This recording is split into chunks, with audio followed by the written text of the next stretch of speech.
apakah Allah dalam kekristenan itu sama dengan Allah yang Muslim sembah? Enggak.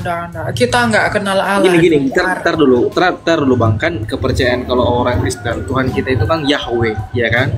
Tapi kenapa di dalam Alkitab itu tidak dicatat Yahweh? Kenapa harus Allah? Soalnya karena pernah saya diskusi sama room Muslim, katanya kita merebut kata Allah, kita kasih di kitab. Coba dulu paparkan, jelaskan. Iman mereka belum lahir di abad ke-7. Prasasti Jabat itu sudah mencatat nama Allah.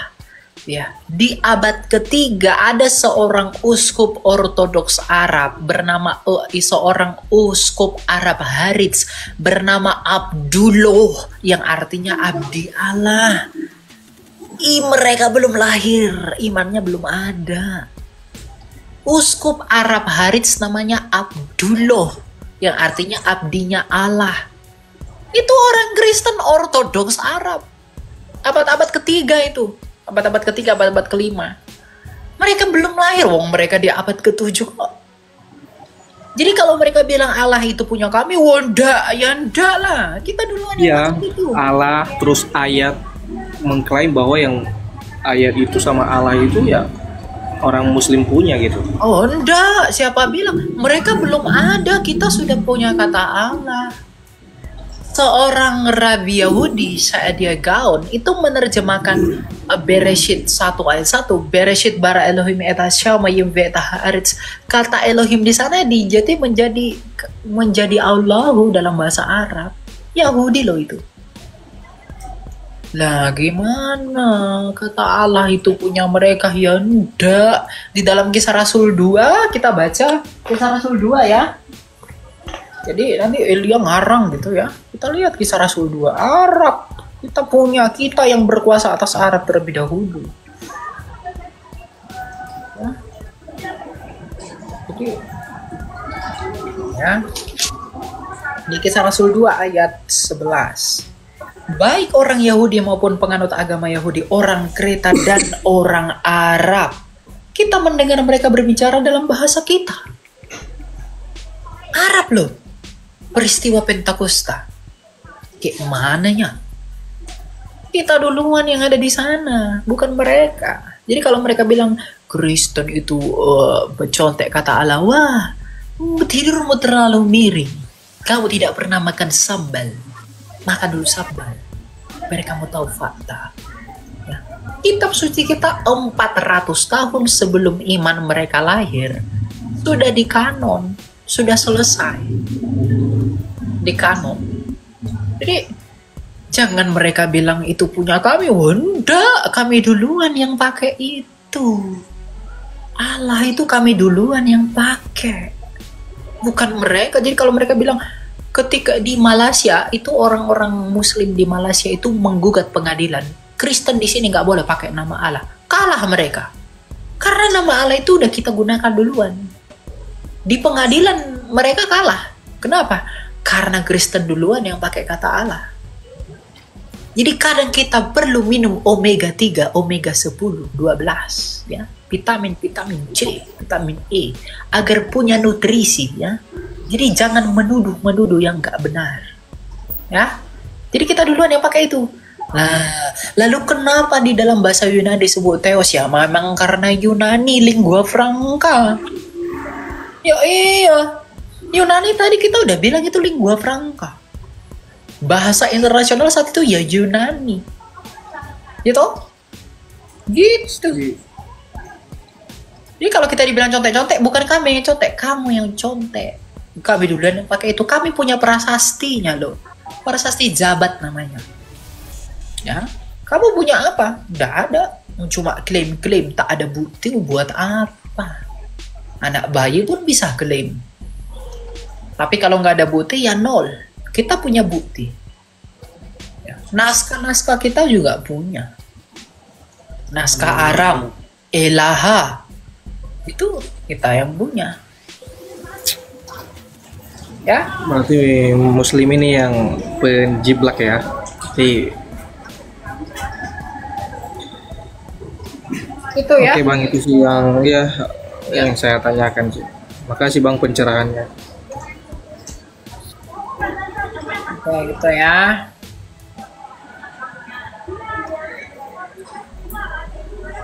Nih ya, saya tunjukkan datanya ya, biar kamu baca ya. Aduh, biar kamu lihat inskripsinya ya. Biar kamu lihat ya, ntar. Nih, ntar ya. Aduh. Nih, ini prasastinya nih. Zabet Encryption, prasasti Zabet ya. Adalah sebuah prasasti Kristen pra-Islam, pra ini sebelum Islam, yang membuat kata Allah. Prasasti ini bertanggal 15/5/12 sebelum lahirnya agama Islam.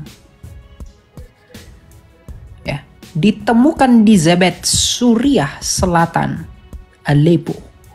Dalam prasasti tersebut terdapat lambang salib di bagian tengah, ditulis dalam 3 bahasa Yunani, Syria, dan Arab. Ditemukan pada ambang pintu tempat pemakaman Santo Sergei, seorang prajurit Roma yang akhirnya menjadi martir Kristen. Ini prasastinya. Ini Arab, nah. Ini Arab. Arab ini. Nih. Ya mereka lahir abad ke-7. Ini ya prasasti abad ke-5. Nah. Ya. Jadi jangan klaim tak ada bukti yang tidak guna itu.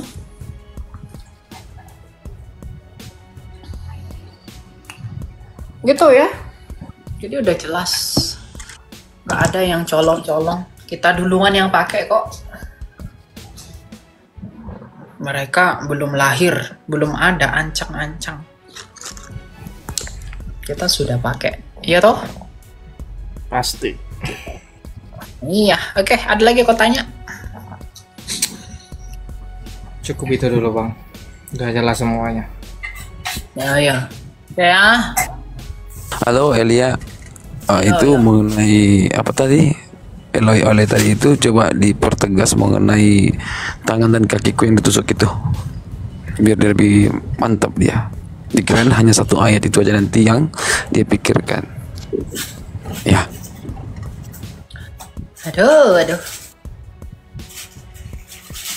Aku lagi di ini nih, di RC. Bang CP. Ini Bang Kenapa CP yang Titan? ini kamu yang debat sama Zakir lagi itu bukan ini? Semua aku seruduk.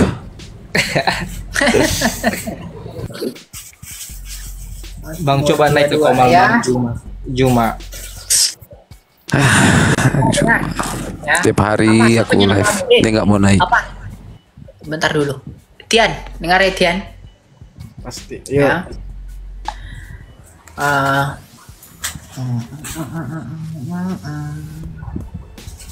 Nih, Mazmur 22.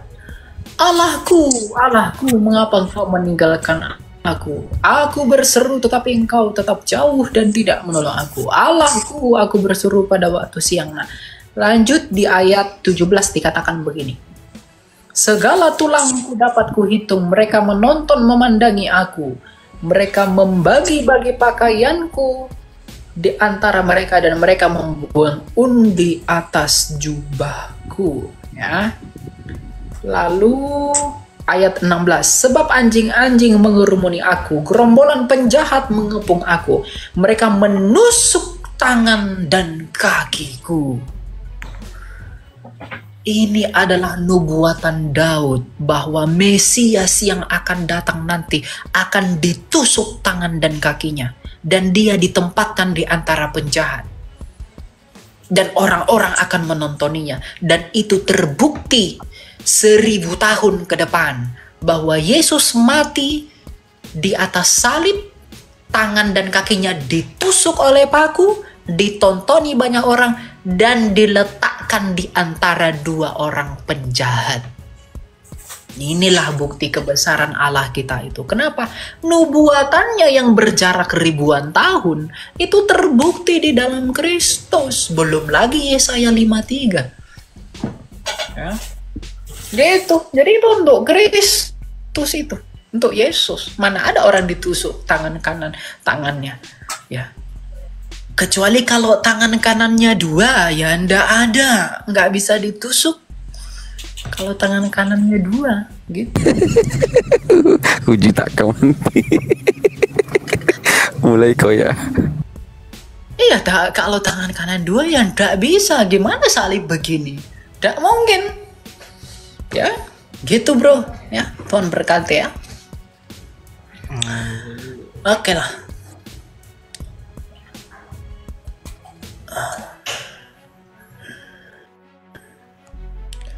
Iya, jaraknya Daud ke Kristus 1000 tahun loh. Jadi kalau ada yang bilang Yesus itu, Isa itu sejaman dengan Daud, Musanya itu siapalah itu nggak jelas itu. Dibilangnya sejaman dengan si Musa sama si Daud, bah, hancur sudah dunia persilatan. Udah nggak jelas itu sejarahnya gimana. Bisa si Musa sejaman sama si Daud. Nah begitulah Kristen itu, iman kita itu kuatnya di situ sejarahnya. Jadi bukan dongeng, bukan karena ini itu bukan.